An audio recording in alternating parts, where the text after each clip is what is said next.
शिकवा क्यों जियाकार बनूं, सूद फरामोश रहूं, फिक्रे फर्दा न करूं, महवे गमे दोष रहूं, नाले बुलबुल के सुनूं और हमतन गोश रहूं। हम नवा मैं भी कोई गुल हूं कि खामोश रहूं, जुर्रत आमोज मेरी ताबे सुखन है मुझको, शिकवा अल्लाह से खाकम बदहन है मुझको। शिकवा के पहले बंद में अल्लामा फरमाते हैं कि मैं क्यों अपना नुकसान करूं और फायदे की ना सोचूं, मुस्तकबिल की फिक्र ना करूं और गुजरे वक्त के गम में डूबा रहूं। हमारी कौम एक बाग की तरह है, लेकिन आज ये बाग उजड़ रहा है। कौम की गिरती हुई हालत पर बुलबुल रो रही है, आंसू बहा रही है, लेकिन मैं कोई बुलबुल नहीं जो बोल ना सके।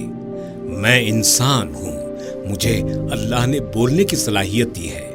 मैं बोलूंगा और कौम की इस हालत पर अल्लाह से शिकवा करूंगा, अगरचे मैं अपनी इस जुर्रत पर अल्लाह से अपनी गुस्ताखी के लिए माफी मांगता हूं। जवाब शिकवा, दिल से जो बात निकलती है असर रखती है, पर नहीं ताकते परवाज मगर रखती है। कुदसी उल असल है, रिफत पे नजर रखती है, खाक से उठती है, गर्दों पे गुजर रखती है।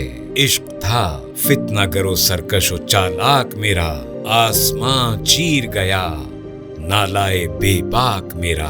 पीरे गर्दू ने कहा सुन के, कहीं है कोई, बोले सैयारे सरे अर्शे बरी है कोई। चांद कहता था नहीं अहले जमी है कोई, कहकशां कहती थी पोशीदा यही है कोई।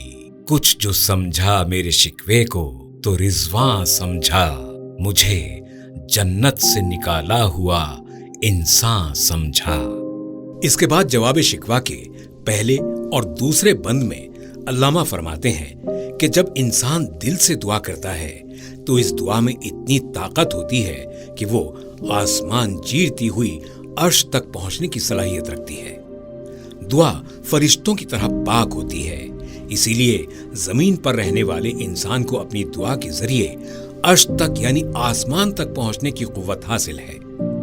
अल्लामा फरमाते हैं कि मेरे इश्क की इंतहा यह है कि मेरा नाला, मेरी सदा एक दुआ की तरह आसमान चीर कर अर्श तक पहुंच गई। और जब मेरी दुआ अर्श पर पहुंची तो खुद आसमान ने कहा कोई है जो यहां आया है।